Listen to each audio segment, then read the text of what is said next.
In this video, you'll learn how to make natural toothpaste with a simple baking soda toothpaste recipe that I use, and it really works. You'll benefit a lot from using a natural homemade toothpaste which is fluoride free and is made with natural ingredients. This is a coconut oil toothpaste with baking soda as its main ingredient. The full list of ingredients in my homemade toothpaste recipe works synergistically to really clean your teeth and to make your gums a lot healthier too. I've posted the full list of ingredients below this video for you. Using a holistic toothpaste like this is a must for anyone looking to live a healthier, holistic lifestyle.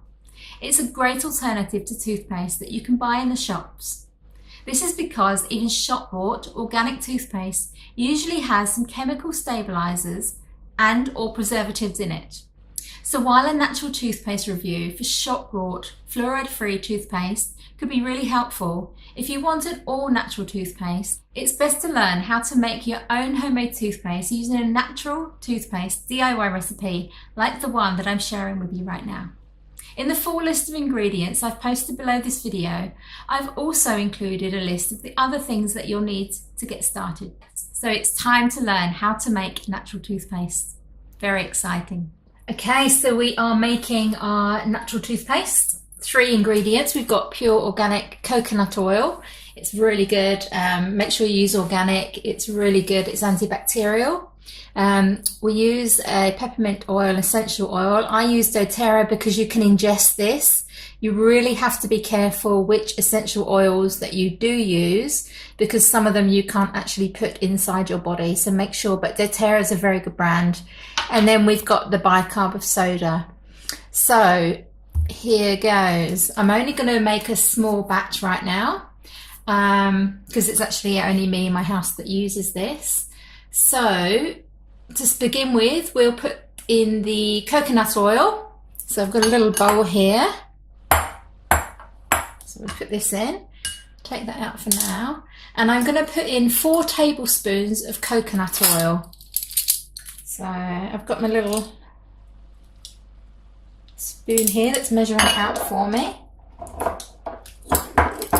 Now it's winter here in Australia, so it's a little bit, it's not runny, so you can actually make this a bit runnier as well and heat it up if you want to do that. But so that's 1,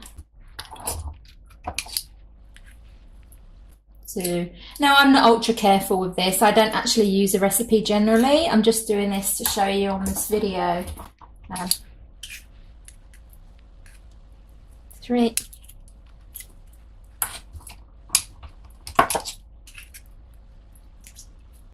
There you go. That's 4. So we've got 4 tablespoons. And then what we're going to do, we're going to have 2 tablespoons of baking soda. So it's half. So whatever you use with the coconut oil, you'll put half the amount in again. So if you're making that bigger, obviously if you're using cups full of things, you'll just half it. So when you're putting in the baking soda, so that's 1 there. Oh, I should have used the sieve, but that's okay. And I'm making a big mess, but why do cooking if you're not going to make a mess in the kitchen? So actually those 2 things on their own will work. So we're just going to blend these together now. And I'll be making a paste here. So obviously if it's a bit runnier, then it will be a bit easier, but this is still okay to do this. So you know, you can just heat it up, put it in some hot water, put the jar in some hot water, and it doesn't take long to heat up. So you can see already here it's mixing up quite nicely into a paste. And I'm okay with this. As I said, I'm the only person in my house that uses it. So I generally just dip my toothbrush into it, but if you're sharing, you can get a spoon and put a dab on your toothbrush so that, you know, it keeps it a bit more hygienic if more people in the family are using it. So that's the paste. You can put a little bit more oil in there if you want it a bit runnier. And then, as I say, that could be enough, but then we put in the peppermint oil for taste. So I usually do about 10 drops. So here we go.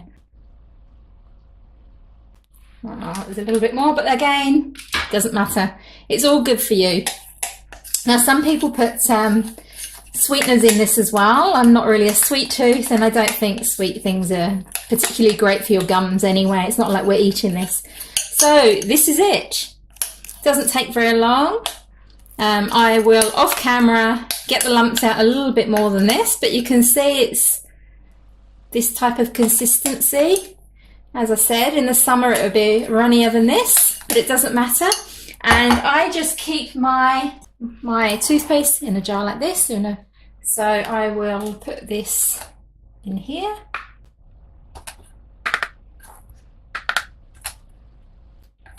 And this lasts for so long. Like, for me, it's never gone off. You know, I make small little batches, and it lasts for a very, very long time. So, toothpaste done. So here I am in the bathroom with my new toothpaste. All I do is get my toothbrush, I dip it in, make sure that you've got some on there, and brush.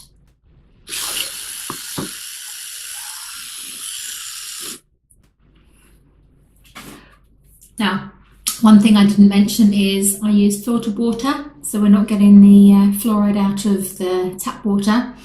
And also you want to spit in a bin because the oil can solidify and block up drains. Alternatively, you can put cleaning products down there to get rid of the blockage, but spit into a bin and you're ready to go. Enjoy. That's all there is to it. It's really quite simple once you're used to doing it. You can make your own natural toothpaste as part of your monthly routine, or you can make up a larger batch of your own natural toothpaste from my baking soda toothpaste recipe so that you can be more efficient and do it less often. You can also find links below this video to Global Healing Exchange's core team of professional holistic practitioners. These are trained and experienced experts that can provide assistance with any health, psychological and/or emotional issues that you or a loved one are dealing with right now. So be sure to subscribe to my channel, like this video, and click the bell icon to get notifications whenever I add new helpful videos for you to watch.